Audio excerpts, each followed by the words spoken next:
I stood in front of the bathroom mirror, fingers drumming nervously on the marble countertop. It was the same anxious rhythm I'd tapped out since childhood, a quiet rebellion against feeling small in my own life.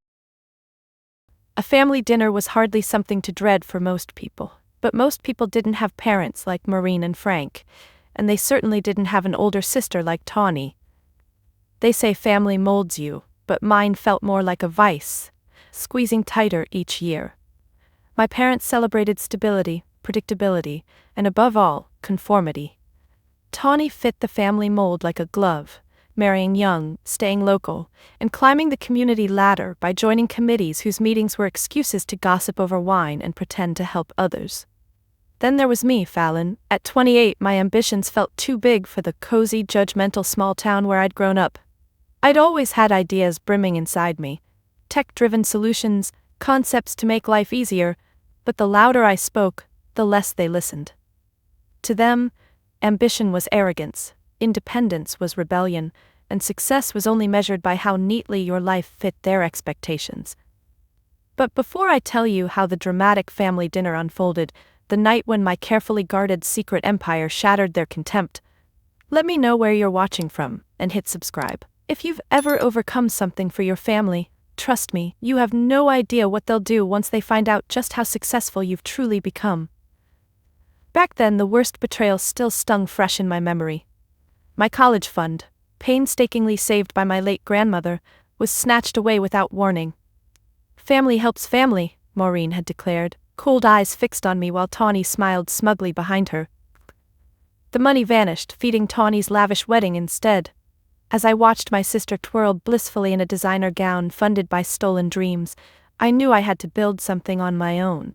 Something untouchable, unstoppable, something they couldn't take away. From that day forward, I lived two lives. On the surface, I was Fallon, the awkward sibling, the perpetual outsider at family dinners, the cautionary tale whispered behind closed doors. Below the surface, I was crafting an entirely different story. Between coffee-fueled all-nighters and secret side hustles hidden from my family's dismissive gaze, I was building something that mattered.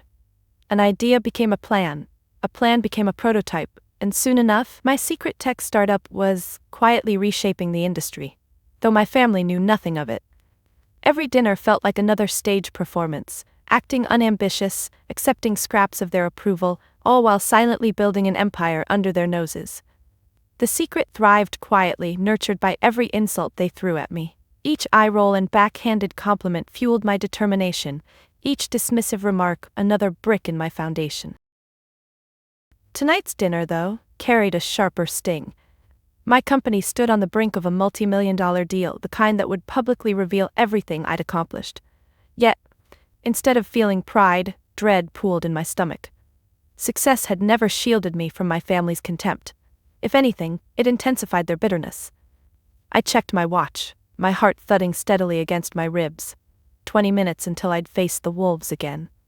Tawny's smug smile, Maureen's icy glare, Frank's indifferent grunts, they haunted every dinner table like specters, reminding me that family love came with conditions and strings attached. Inhaling deeply, I smoothed my shirt and squared my shoulders, meeting my reflection's defiant gaze. Tonight would be different. Tonight, I wasn't just attending dinner, I was going to quietly defy the mold they'd forced upon me. They'd never see it coming. The faint buzz of my phone startled me from my thoughts. An email notification flashed on the screen, illuminating 3 critical words: "Contract finalized tonight." I smiled despite myself. It was the last moment of privacy before everything would inevitably explode into the open. Yet, instead of feeling dread, an unexpected wave of clarity swept through me. Maybe I wasn't the one who needed to brace for impact. Maybe, just this once, it would be their turn. My hands stilled against the countertop, the anxious rhythm silenced by sudden resolve. I was Fallon, the daughter who dared to chase dreams bigger than her small-town upbringing, the outcast who built something remarkable, something entirely hers. They didn't know yet, but they would. Soon. And when they did, their disdain would finally meet its match. Family dinners at the Harrison household always had an agenda, and never a subtle one. Growing up, I'd quickly learned the rules. Achievements that fit neatly within their narrow worldview were celebrated lavishly, while my unconventional victories were barely acknowledged, if not outright dismissed. I remember clearly the day I brought home my first coding award. I was 15, buzzing with excitement after months spent mastering a language most kids my age couldn't pronounce. That sleek trophy, gold, shiny, perfect, was proof I'd done something special. I placed it on the dining table, beaming with pride, waiting for a reaction. Maureen looked up from a stack of glossy magazines featuring local gossip and gardening tips, her expression neutral. "That's nice, Fallon. Your sister made head cheerleader today, can you believe it? Head cheerleader!" And just like that, my achievement evaporated into irrelevance. Tawny had always excelled at precisely what my parents valued most: visibility, conformity, and local popularity. It wasn't enough that she'd been homecoming queen or prom princess. Tawny effortlessly collected titles and accolades that made Frank beam and Maureen brag at the hair salon. Each of Tawny's successes, her first job at the local credit union, her early engagement to a perfectly acceptable man named Garrett, her recent promotion to head teller, was catalogued and paraded like a trophy shelf filled with small-town treasures. They were achievements easy to grasp, easy to display, and comfortable enough not to threaten the family's carefully curated image. Meanwhile, my own milestones were inevitably overshadowed or misunderstood. When I secured a prestigious internship in Silicon Valley at 19, my family greeted the news with confusion rather than congratulations. "Isn't that just a fancy way of saying unpaid job?" Tawny snorted, sipping her iced tea as we sat on the porch one sticky July evening. Maureen nodded thoughtfully, her eyes fixed on Tawny's new manicure.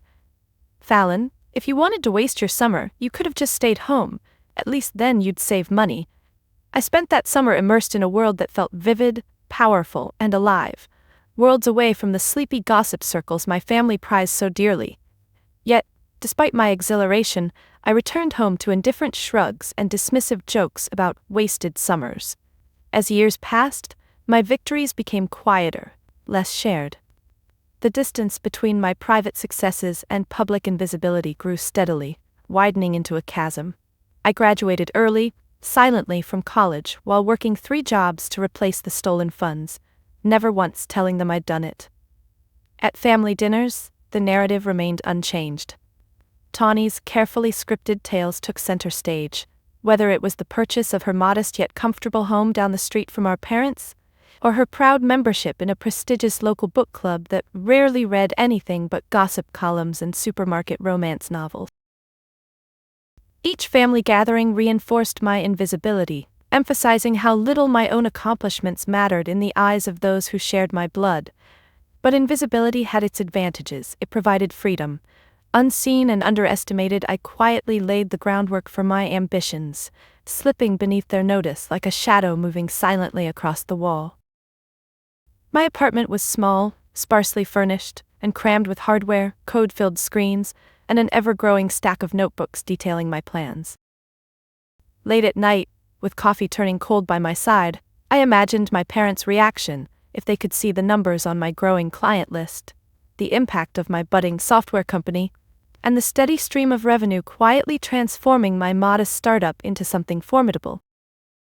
Yet, I never revealed my progress, partly because I feared their ridicule, partly because a stubborn, fierce pride had grown inside me, determined never again to seek validation from those incapable of giving it. Instead, I chose silence, quietly nurturing the certainty that someday, when the moment was right, they'd see exactly what they'd overlooked all these years. Now, standing in front of my mirror years later, the memory of those dismissals fueled me, sharpening my resolve. Tonight's dinner was inevitable, another scripted encounter where Tawny's latest minor triumph, probably a bake sale victory or PTA appointment, would overshadow everything else. But tonight was different. Tonight I carried a secret, a truth that burned in my chest, glowing brighter with every passing second. They'd spent years refusing to see me. Soon, they wouldn't be able to look away. I adjusted my blouse, smoothed my hair, and took one last glance around the humble apartment that had hidden my dreams so well. Grabbing my keys, I stepped outside, the evening air cool against my face, a stark contrast to the storm brewing inside me. Tonight, invisibility would finally become impossible. Success rarely arrives with fanfare, it usually sneaks up quietly, slipping unnoticed through back doors and late-night whispers. For me, it began at 2:17 a.m. on a random Wednesday, sitting in my cramped apartment surrounded by pizza boxes and tangled cables, as an email notification quietly chimed through my earbuds. "Dear Fallon, we'd like to proceed with your prototype. Let's schedule a meeting to discuss next steps." That simple sentence, innocuous yet charged with possibility, sent a thrill racing down my spine. I stared at the glowing screen, stunned, rereading the words until they blurred together. This was the moment I'd dreamed of, the payoff for every sleepless night, every dime invested, every ounce of self-doubt fought and conquered. For years, I'd kept my venture a closely guarded secret. Not out of shame, but out of necessity. My family's contempt had taught me caution. Their scorn had bred resilience. While Tawny's modest raises and PTA presidencies earned cheers and dinner toasts, I built my future silently, meticulously hidden behind the facade of an unremarkable existence. When the idea first sparked, during a crowded, frustrating day job that undervalued creativity, I nearly dismissed it. How could I, Fallon Harrison from sleepy Chestnut Falls, hope to disrupt a global industry? But that small, stubborn voice inside me refused to die, whispering relentlessly until I gave in. The first weeks were brutal.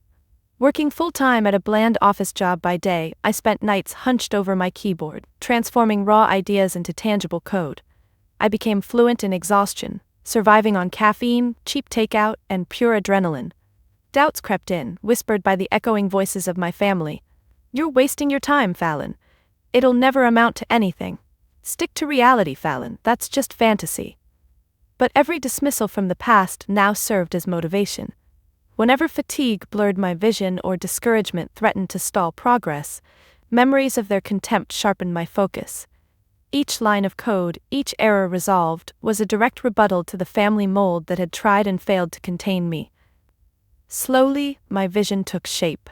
Nights turned to weeks, weeks to months, and before long, I had something tangible, something real. A software platform designed to simplify complex financial transactions for ordinary people, transforming intimidating financial jargon into clear, accessible solutions. It was innovative, elegant, and crucially, it was mine. The first investor pitch nearly shattered my confidence. My hands trembled, my voice quivered, and I stumbled over simple explanations. Yet, beneath my nerves lay an undeniable passion that resonated deeply with my audience. Investors nodded, asked questions, and eventually shook my hand with genuine admiration.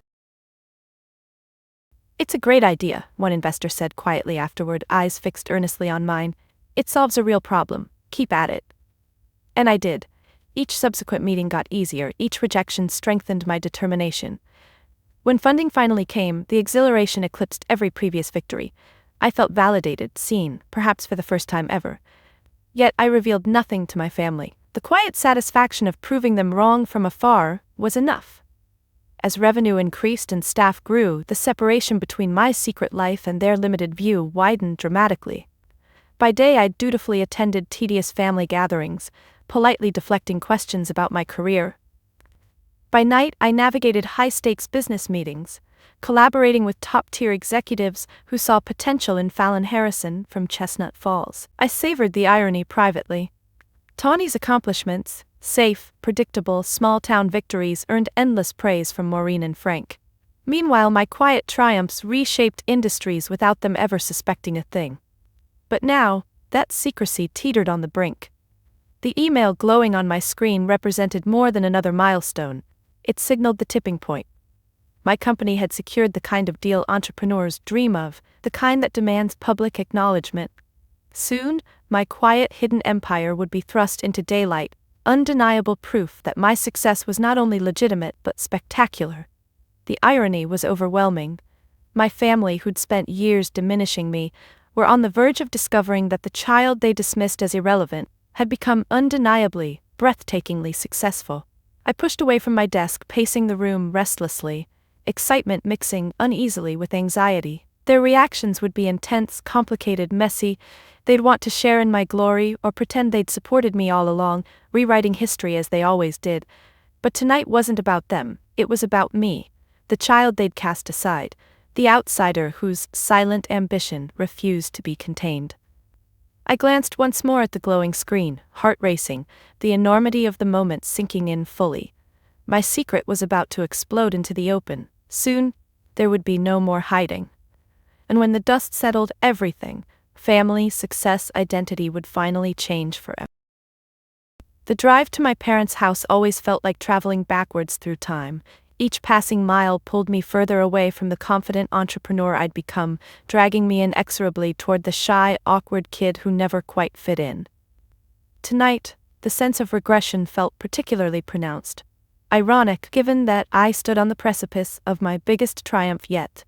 I turned onto my childhood street, lined neatly with modest houses, perfectly manicured lawns, and neatly parked cars, a place where secrets rarely survived long.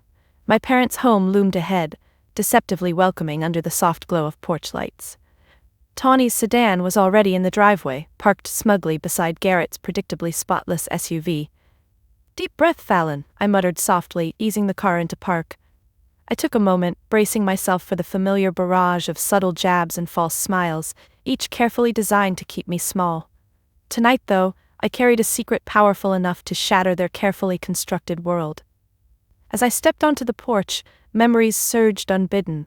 Maureen's disappointed sighs whenever I entered a room, Frank's indifferent grunts, Tawny's practiced, condescending smile. Each had chipped away at my confidence over the years, carefully teaching me that their love was conditional. But those lessons had also fueled me, propelling me toward a success they could neither control nor diminish.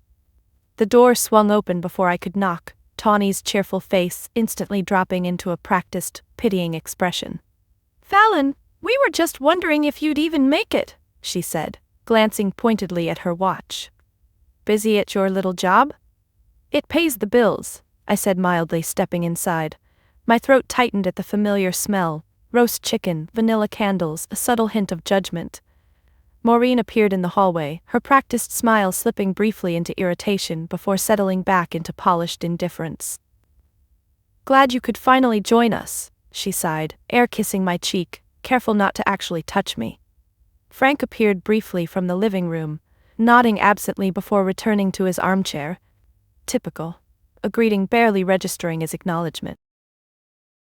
The dining room table gleamed under candlelight, immaculately set. Tawny immediately resumed her usual spot, Garrett predictably at her side. I settled across from them, positioning myself as comfortably as possible for the impending interrogation. Dinners here had always felt more like cross-examinations than family gatherings. "So," Maureen began brightly as she ladled gravy onto Frank's plate, "any exciting news to share, Fallon? Or still just working?" She paused delicately, conveying exactly how little she thought of my work. I fought the urge to reveal everything immediately, to throw my success defiantly onto the table, a stark contrast to the roast chicken and mashed potatoes. But restraint had become second nature. They'd underestimated me for years, another hour wouldn't matter. "Still working," I answered mildly. Tawny's smile deepened, satisfied. "Oh, speaking of exciting news," Tawny chimed eagerly, clearly bursting to shift focus. "Garrett and I got invited to join the town's Historic Preservation Society. Isn't that fantastic?" Maureen practically glowed. "That's wonderful, sweetheart. Such a meaningful honor." Their enthusiasm grated sharply against my nerves, their hypocrisy crystal clear. Tawny's appointment to a local preservation group, a comfortable, unthreatening achievement, earned lavish praise, yet my own groundbreaking innovations remained invisible, unwelcome. Dinner dragged on predictably. Conversation drifted safely through familiar territory. Local gossip, minor neighborhood scandals, Garrett's recent golf victory. Tawny monopolized the discussion effortlessly, each trivial achievement celebrated like groundbreaking news. My silence drew little notice. After all, it was routine. Yet beneath my composed exterior, something burned fiercely: anticipation, determination, and the quiet thrill of imminent revelation. My phone vibrated gently in my pocket, discreetly alerting me. The final contract details were finalized, my multi-million-dollar deal was sealed. Tonight, my double life ended. Tonight, Fallon, the overlooked, underestimated sibling, would finally step fully into the light. As dessert plates were cleared, Maureen stood abruptly, her eyes sharp. "Let's move to the living room," she announced briskly. "We have something serious to discuss." My heart lurched. Every year there seemed to be some manufactured drama, some judgment passed down from their self-appointed moral high ground. Whatever awaited me now would be no different. But tonight, unlike all previous evenings, their judgment no longer mattered. The power had shifted, quietly but irrevocably. As I followed them into the next room, I felt a strange calm settle over me, rooted deeply in the certainty of my success. No matter what they planned to throw at me tonight, they could no longer hurt me. Not in the ways that mattered. Because tonight, after years of invisibility, silence, and quiet rebellion, I'd finally achieved something undeniable. Something extraordinary. And when that truth inevitably surfaced, it would do more than simply disrupt their carefully controlled world, it would shatter it completely. The living room felt more like a courtroom as we settled onto the sofas, their positions and postures a deliberate statement. My family on one side, with me isolated opposite them. Maureen's eyes flickered with quiet satisfaction as she prepared to speak. Frank settling deeper into his armchair, arms crossed, uninterested but obediently present. Tawny perched gracefully on the edge of her seat, fingers intertwined tightly with Garrett's, eyes glistening eagerly with anticipation. My stomach tightened. Years of conditioning had taught me to brace myself for this moment, the gauntlet of contempt disguised as concern. Maureen leaned forward, a manufactured gentleness threading through her voice. "Fallon, we've been discussing things as a family lately," she began softly, her words dripping with feigned warmth. "And we're deeply concerned about your direction, or rather lack thereof." I stayed silent, meeting her gaze steadily. Beneath the veneer of motherly care lay sharp edges of disappointment and embarrassment. This wasn't genuine concern, it was punishment, carefully wrapped in faux compassion. "We've given you time," she continued, pausing dramatically, "but at nearly 30, Fallon, there comes a point where stubborn dreams simply become selfish indulgence." I resisted the urge to laugh bitterly. Selfish indulgence? Was that how she viewed my quiet battles, my relentless determination to reclaim what had been stolen from me? The stolen college fund, countless years of dismissal. Somehow I was still painted as selfish for daring to want more than the crumbs they offered. Tawny cleared her throat delicately, stepping into her familiar role as family ambassador. "We just worry, Fallon. Everyone sees it, not just us. The neighbors, friends, people wonder why you never managed to settle down or find a stable career." Her eyes glittered with pity. "You need to face reality." Reality. Their carefully curated, painfully small reality, shaped by town gossip, petty ambition, and the suffocating weight of expectation. The reality I had quietly escaped, step by painstaking step, with each quiet success. A reality I'd long outgrown. "What exactly is reality?" I asked softly, unable to keep the defiance entirely from my voice. Frank grunted dismissively, shifting impatiently in his chair. "Don't play philosophical games, Fallon. You know exactly what we mean." Maureen sighed theatrically, shaking her head as if deeply saddened by my supposed stubbornness. "You're smart, Fallon. You could have been like your sister if only you'd tried. Look at Tawny. Married, respected, involved in the community. She understands responsibility." I glanced toward Tawny, who basked comfortably in their admiration. Responsibility? Tawny had rarely earned anything on her own. Privilege had always paved her path. She'd inherited their expectations like a crown, wearing them effortlessly, while I had to claw my way toward every victory. "I have my own life," I said quietly, firmly, attempting to keep emotion at bay. "Do you, though?" Tawny countered sharply, her eyes narrowing. "You're hiding away, working odd jobs, pretending to build something meaningful. But no one sees results. No one sees results." The irony burned hotly within me. Soon everyone would see precisely the results Tawny claimed didn't exist. The multi-million-dollar deal finalized tonight, transforming my secret into undeniable success. Their blindness wasn't my problem. Not anymore. Garrett cleared his throat nervously, sensing the tension but unsure how to navigate it. "Maybe Fallon just needs more support." Tawny cut him off smoothly, her voice sweetly condescending. "Support? She's had plenty. Sometimes, Garrett, the best support is brutal honesty." Her words landed like punches, familiar in their cruelty. The conversation moved predictably, their carefully coordinated attack becoming increasingly transparent. Each pointed comment, each cutting question was meticulously designed to tear away my confidence, leaving only the insecure outsider they believed me to be. Yet, amid their practiced contempt, something shifted within me. Perhaps it was the quiet vibration of my phone, reminding me of the powerful truth hidden in my pocket. Perhaps it was the clear realization that their approval, something I'd once desperately sought, no longer mattered. "You know," Maureen said softly, eyes narrowing sharply, "it hurts us deeply to watch you waste your potential, but if you're determined to embarrass this family, Fallon, there's very little left to say." The threat hung thick in the air, a familiar tactic to bring me to heel. But tonight, the power dynamic had shifted entirely. My family sat across from me, smugly confident that their verdict still had the power to crush me, but their mistake was assuming I still played their game at all. They had no idea that their gauntlet of contempt had finally run its course, exhausting itself in this very room.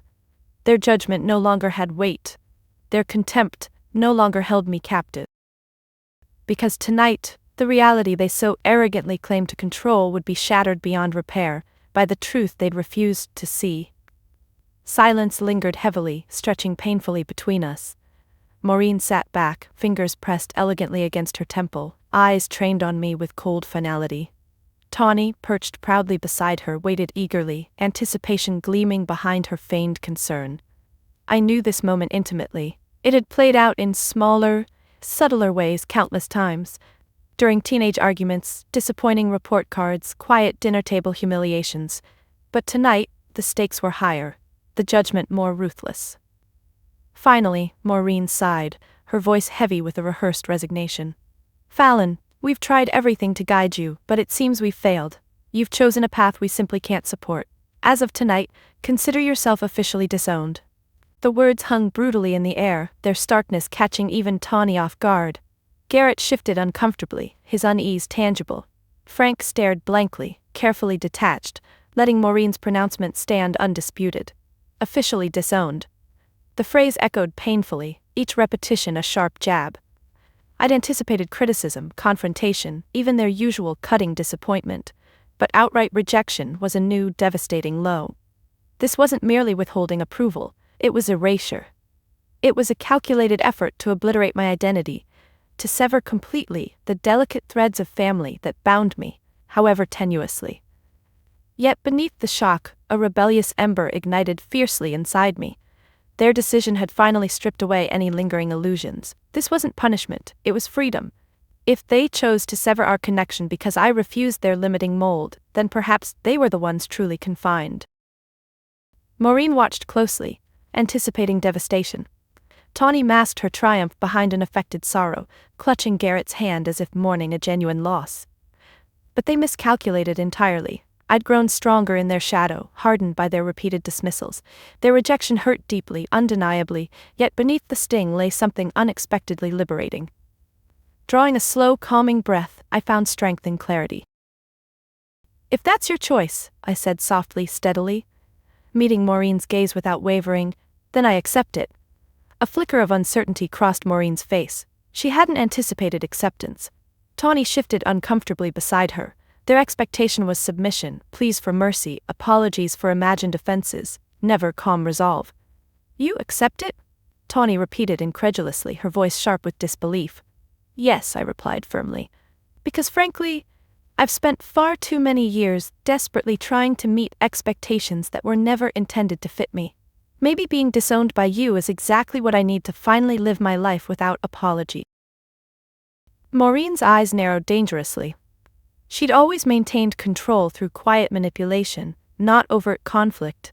My newfound strength unsettled her carefully orchestrated world. "You'll regret this attitude, Fallon," she warned softly, her voice dangerously controlled. "This family is all you have." Her words were designed to cut deep, yet they missed their mark entirely.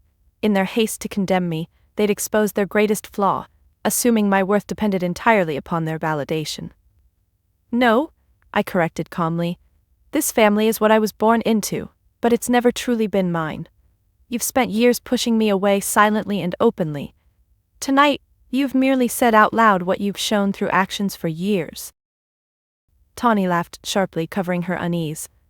"Always so dramatic, Fallon. Trying to play victim again?" "Victim?" I echoed softly, genuinely amused. "No, Tawny, for the first time I feel nothing like a victim." Before she could respond, my phone buzzed insistently, cutting through the tension like a blade. Glancing discreetly at the screen, I saw an urgent notification. Deal officially announced. Congratulations, Fallon Harrison, CEO. My heart thundered wildly, suddenly flooded with exhilaration. The news had broken earlier than anticipated, pushing my quiet empire suddenly and unmistakably into the spotlight. I paused, savoring the moment, feeling the power shift definitively toward me. What could possibly be more important right now? Maureen asked, her voice tinged with annoyance. I smiled slowly, deliberately. Everything. Their confused silence filled me with a powerful satisfaction. They'd never again hold power over my identity or worth. Their contempt, their scorn, their carefully crafted judgments, tonight, all of it unraveled irreparably, leaving them helplessly bewildered. I stood, straightening calmly, feeling the weight of years of shame slip quietly from my shoulders. Thank you, I said clearly, surprising even myself with the sincerity behind my words. You've freed me from the last hold you had over me. Tonight, I'm finally done trying to earn your approval. I turned toward the door, their stunned silence punctuated only by the soft creak of floorboards beneath my feet. As I reached for the handle, I hesitated briefly, glancing back just once to imprint the scene. The family that had worked so hard to diminish me, now rendered speechless by the quiet confidence they'd unknowingly forged. Then, without another word, I stepped outside, breathing deeply in the cool, crisp night. Each step away from their home felt lighter, more certain. They'd officially disowned me, believing they'd dealt a devastating blow. Instead, they'd unknowingly handed me the final piece I needed: complete freedom. I barely made it 10 feet down the driveway before my phone erupted again, vibrating incessantly.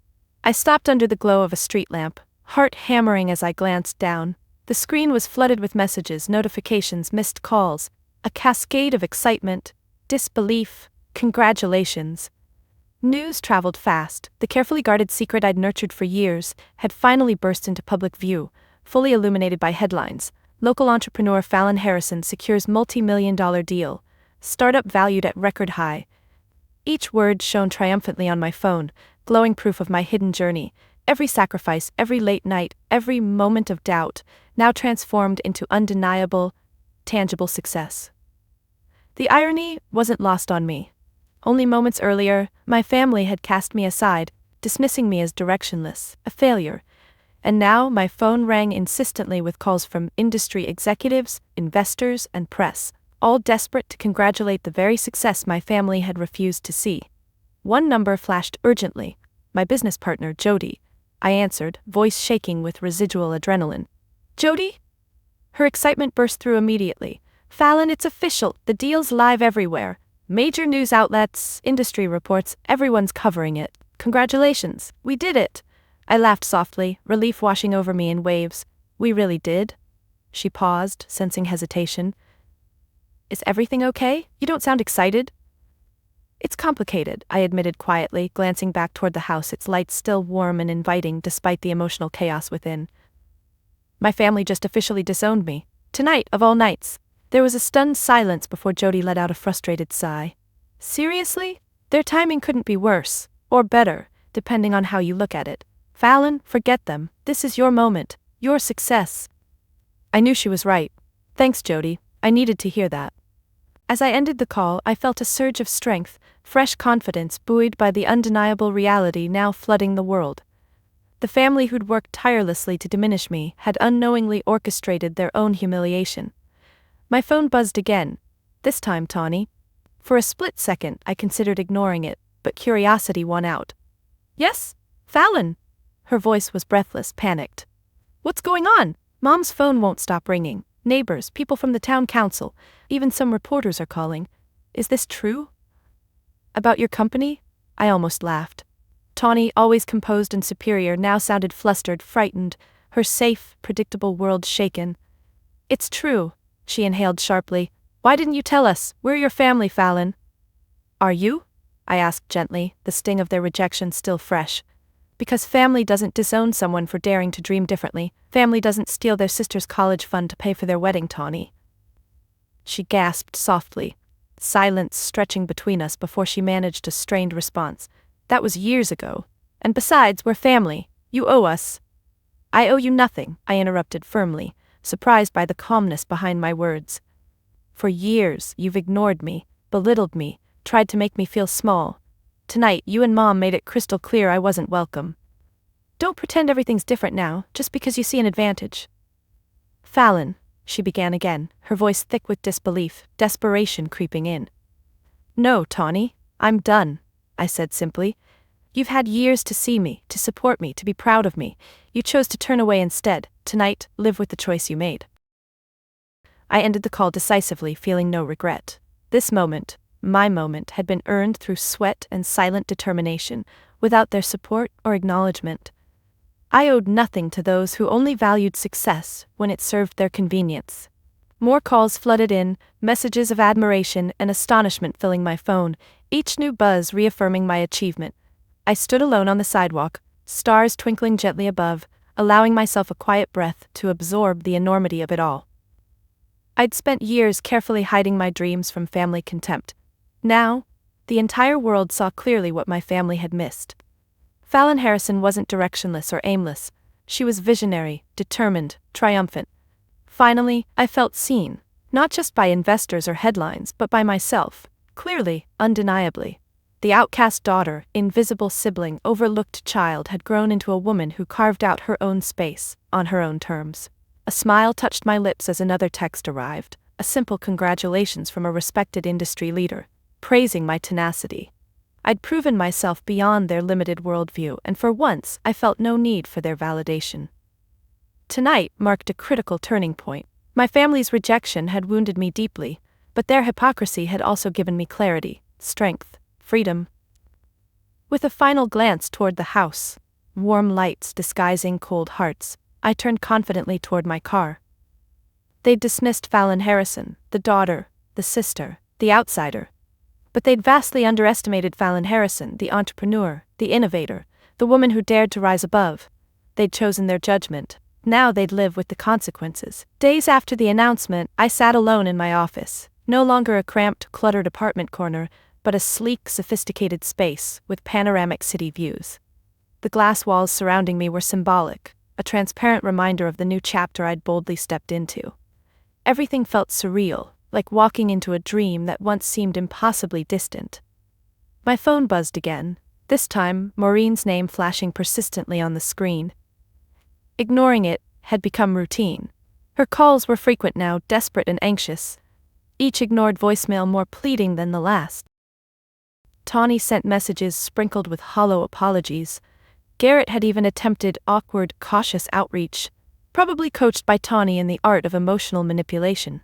Yet, their sudden, urgent efforts felt predictable, exactly what I'd expected the moment my success was no longer deniable. Rejection had quickly turned to desperation. Disdain had morphed seamlessly into hunger for connection. It was almost fascinating how effortlessly hypocrisy surfaced when success shifted the power dynamic.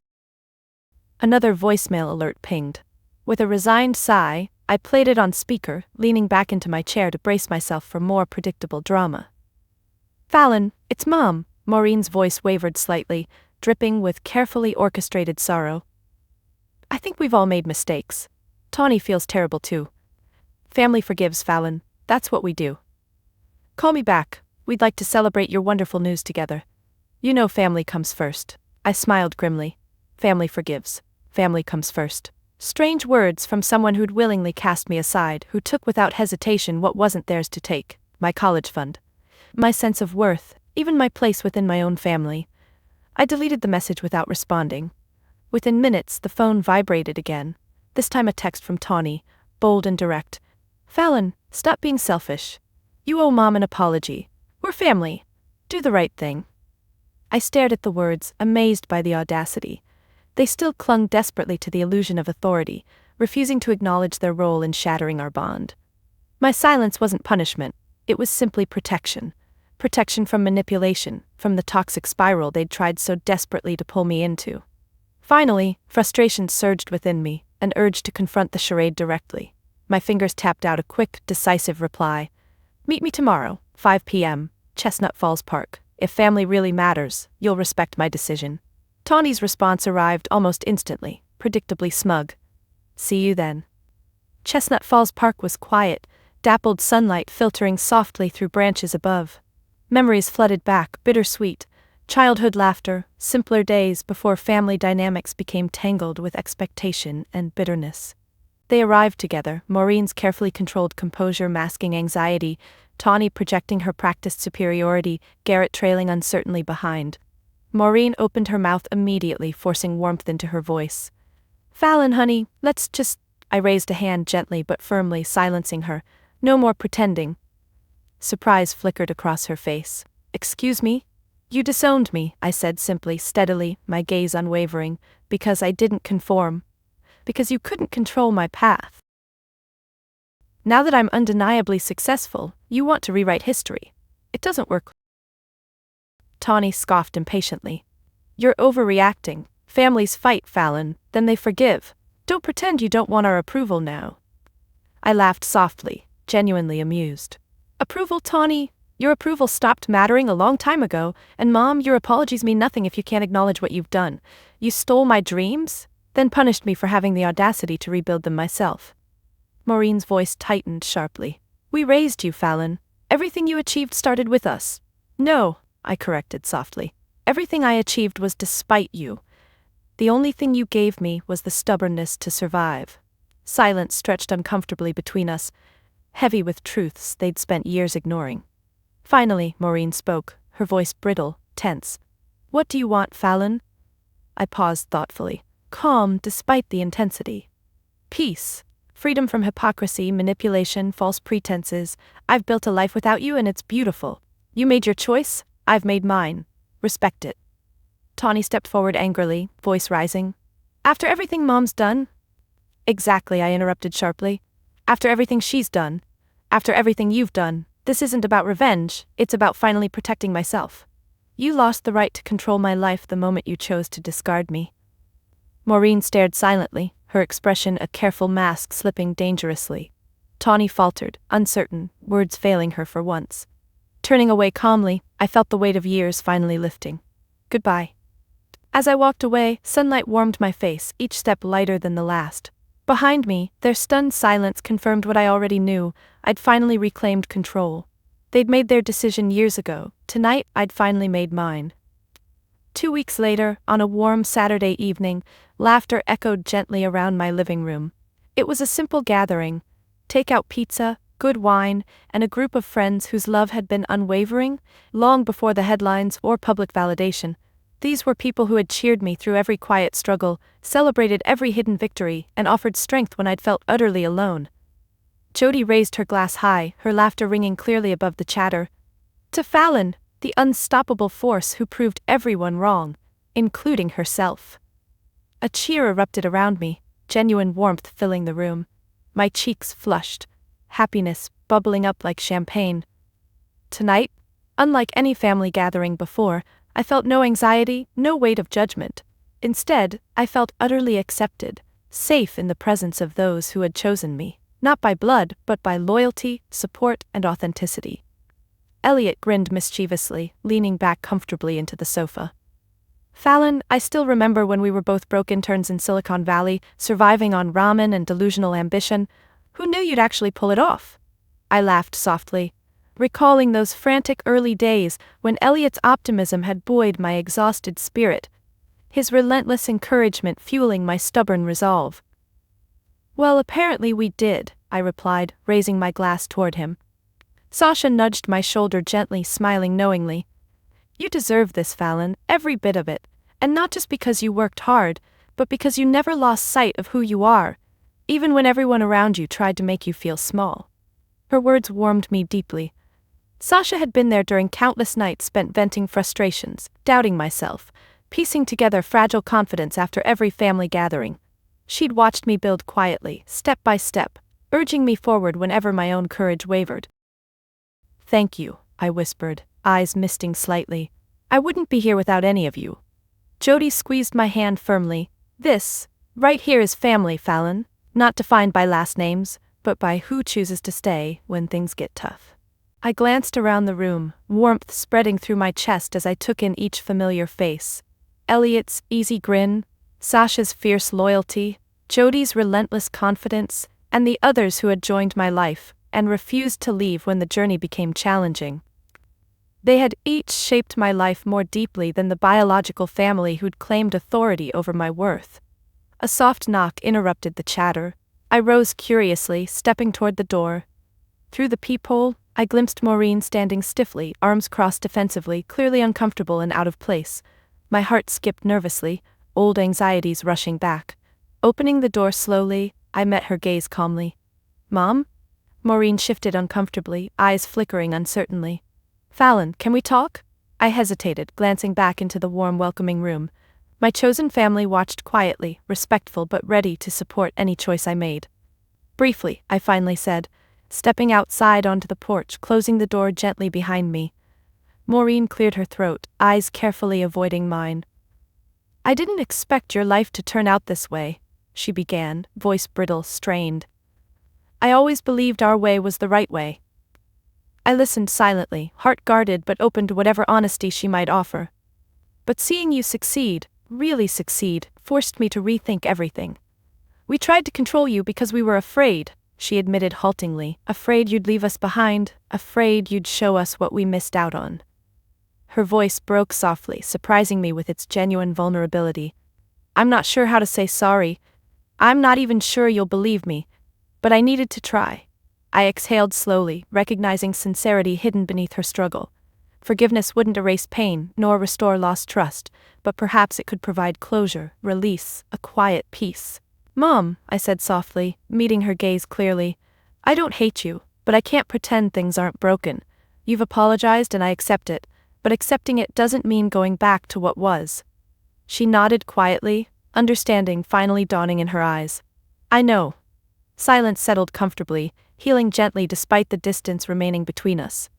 "Thank you," I whispered sincerely, meaning it fully. "It means a lot." She hesitated briefly before turning away, offering one last lingering glance. "Take care of yourself, Fallon. I'm proud of you." I watched her retreat quietly into the night, feeling an unexpected peace. Forgiveness hadn't restored our family, perhaps nothing could, but it had freed me, lifting a lingering burden I'd quietly carried. Returning inside, warmth wrapped around me again, effortlessly dispelling lingering shadows. Jody caught my eye, her smile gentle. "Everything okay?" I nodded, smiling softly. "Better than okay." As I rejoined them, laughter resumed easily, joy returning naturally. Here in this room was the family I'd longed for, built not from obligation or blood, but from trust, honesty, unconditional support. Tonight, finally, I knew exactly where I belonged. With clarity comes power, and with power comes responsibility. In the weeks that followed my final confrontation with Maureen, life settled into a pattern of unfamiliar ease. Not because my challenges vanished overnight, but because for the first time I felt entirely capable of confronting them on my own terms. The world I'd built, once a hidden sanctuary guarded fiercely from judgment, now thrived openly. My business flourished under newfound attention, the accolades publicly validating years of invisible struggle.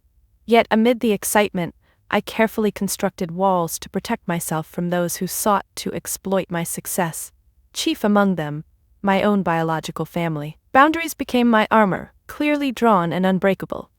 It wasn't cruelty or vengeance that motivated me, but necessity, a quiet determination to protect the hard-won peace I'd finally discovered. Initially, those boundaries were tested daily. Tawny persisted, attempting every possible angle: guilt, entitlement, accusations of betrayal. Each attempt reaffirmed exactly why the walls needed strengthening. One afternoon, Tawny appeared unexpectedly at my office, bypassing security through charm and familiarity.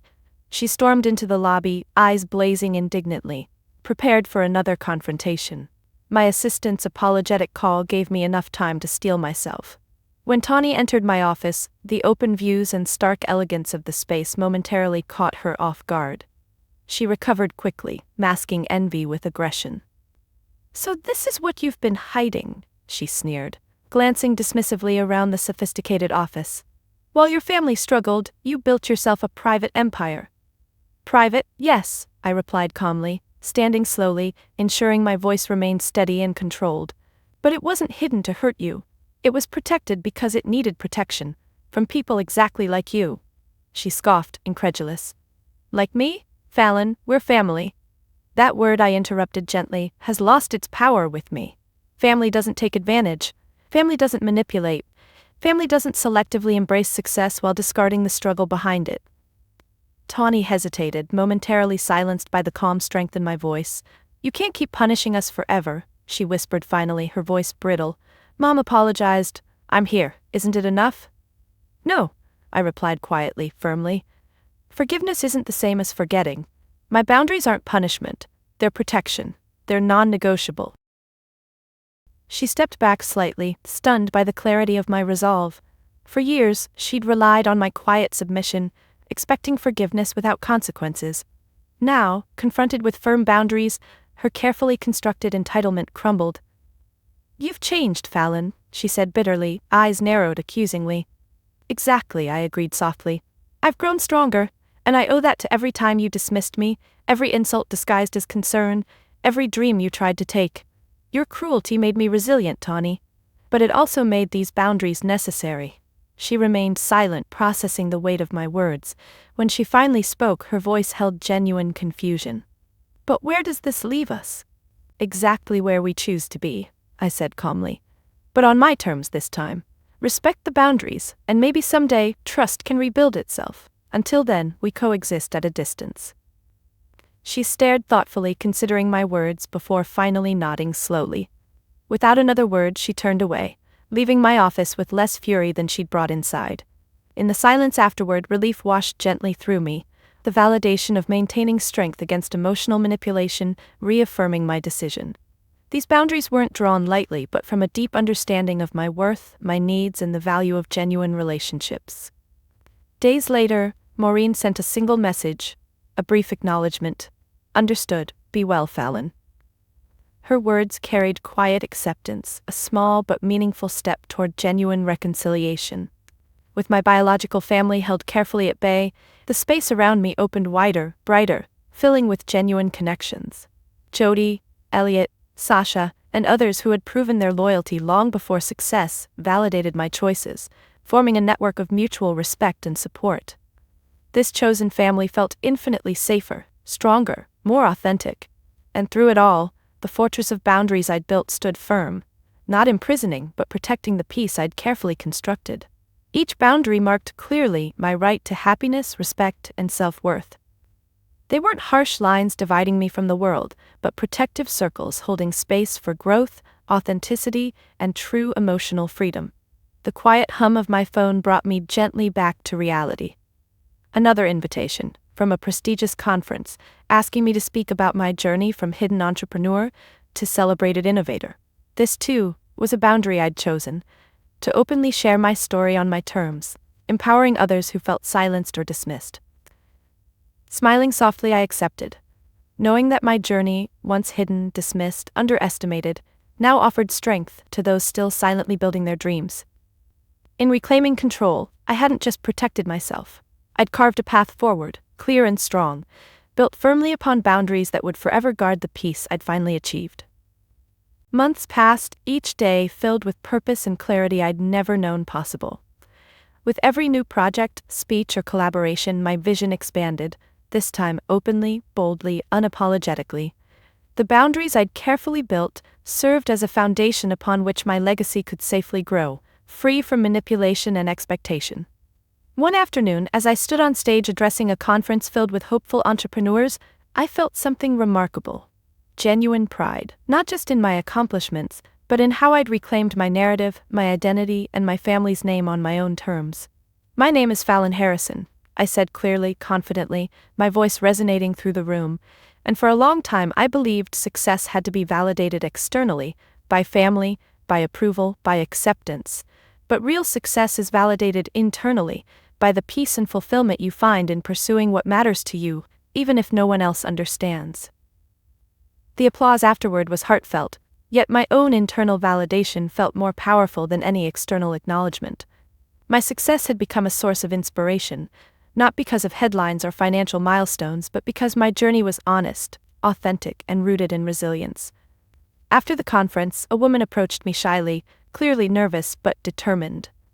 "Fallon, your story? It's mine too," she admitted softly, eyes bright with emotion. "My family told me my dreams were foolish, impossible, but seeing you, hearing your journey, it's exactly what I needed." Emotion rose sharply in my chest, gratitude mingling with humility. "Believe me," I said gently, placing a reassuring hand on her shoulder. "You're stronger than anyone's doubts, including your own. Keep going." This became my new normal, my story transformed from private struggle into shared strength, resonating deeply with those who'd experienced dismissal or invisibility. Each interaction affirmed why reclaiming my narrative mattered profoundly, not just for me, but for others who still fought silently to feel seen. A month later, inspired by these encounters, I launched a new initiative aimed at funding education for students whose families couldn't or wouldn't support their dreams. Appropriately named the Legacy Fund, it was my way of healing the past, reclaiming the power stolen from me by transforming it into something deeply positive. When we awarded the first scholarship, the recipient was a brilliant young woman named Olive. At 18, Olive reminded me painfully of my younger self, quietly ambitious, cautiously hopeful, and largely unsupported.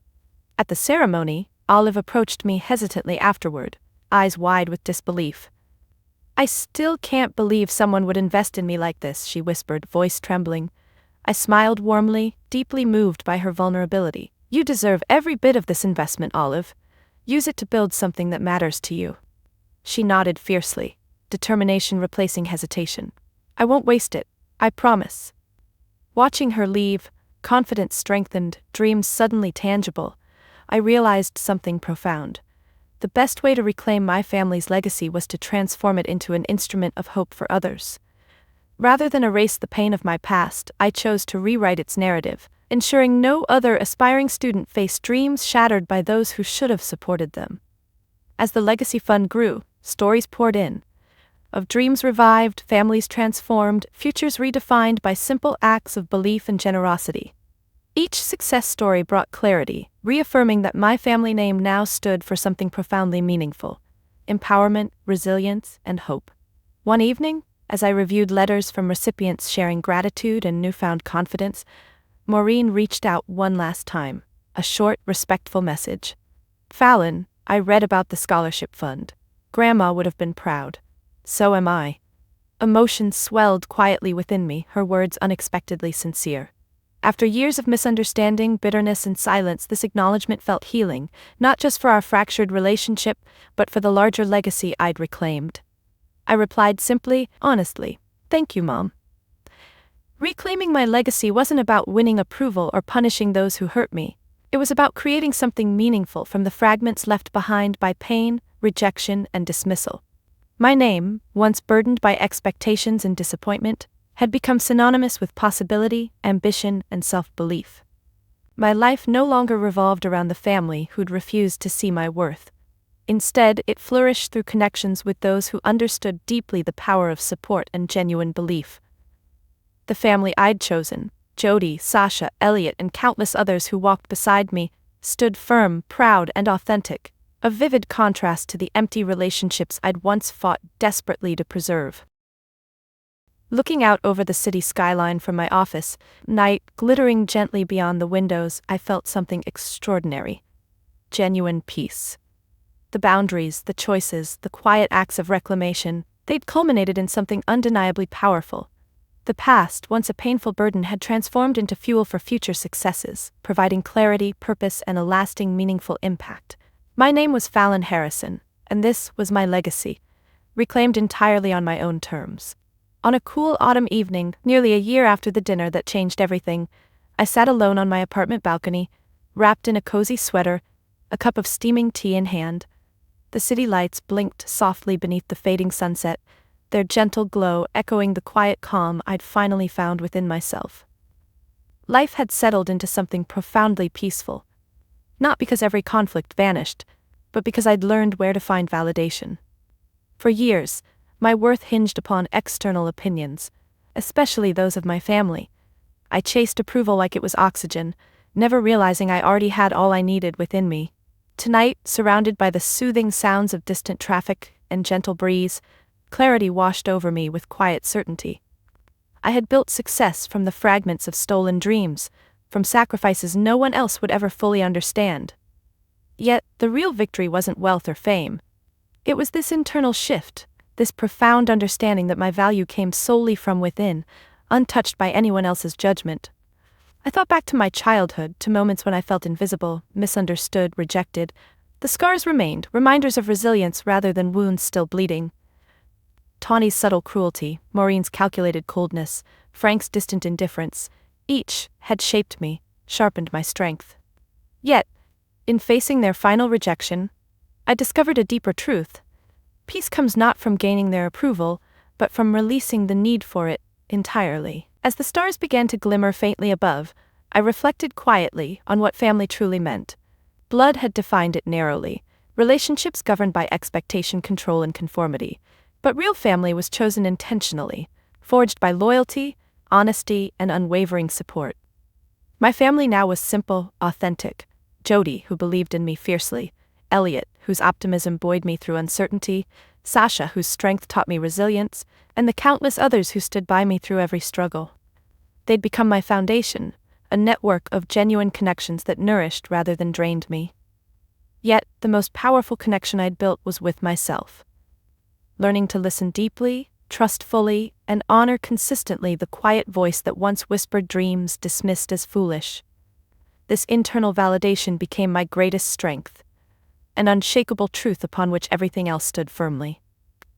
Tonight, wrapped warmly beneath an endless sky, I finally understood deeply the meaning of true success, not headlines or multi-million-dollar deals, but the quiet certainty of knowing exactly who I was, exactly what I stood for, exactly how far I'd come. I glanced down at my phone, smiling gently at messages filled with warmth, encouragement, genuine care. One final message caught my eye, a simple note from Jody. "Proud of you, Fallon, always have been."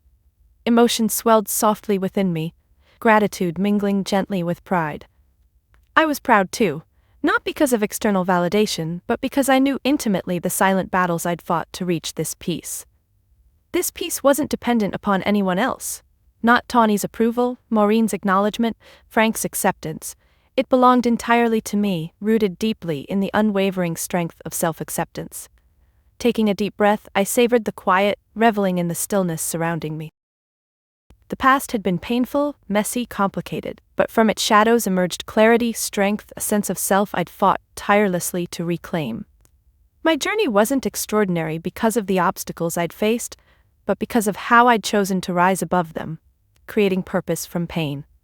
Tonight marked a quiet, powerful conclusion, a final acknowledgement of the person I'd become, Fallon Harrison, defined not by rejection or approval but by resilience, courage, and unwavering authenticity. The peace within me was genuine, lasting, untouched by external judgments, and in discovering it, I'd finally become free. Have you ever felt trapped by family expectations, judged harshly by those who claim to love you most? Maybe you've struggled quietly, unseen, unheard, fighting to define your worth on your own terms. If this journey resonated with you, I want you to know something deeply important. Your value doesn't depend on anyone else's approval or understanding. It belongs solely and completely to you. I'd love to hear your stories. Moments when you stood strong despite judgment, or when you discovered the courage to break free from someone else's expectations. Share your experiences in the comments, and let's support each other in reclaiming our narratives. If my journey resonated with you, please like, subscribe, and share this with someone who needs to hear that it's okay to define success on their own terms. Success isn't about impressing others. It's about finding peace within yourself, living authentically, and recognizing that true validation comes from within. Remember, no matter what others tell you, your dreams, your ambitions, your passions matter profoundly. They're not foolish, not impossible, not meaningless. They define you, strengthen you, and empower you. And in embracing them fully, you become unstoppable. My name is Fallon Harrison, and my greatest achievement isn't the empire I've built or the headlines I've earned, it's the peace I've finally discovered within myself. If you're still searching for that peace, keep going. Your voice matters, your dreams matter, and no matter what anyone says, you matter. Thanks for joining me on this journey. Until next time, keep living your truth, unapologetically.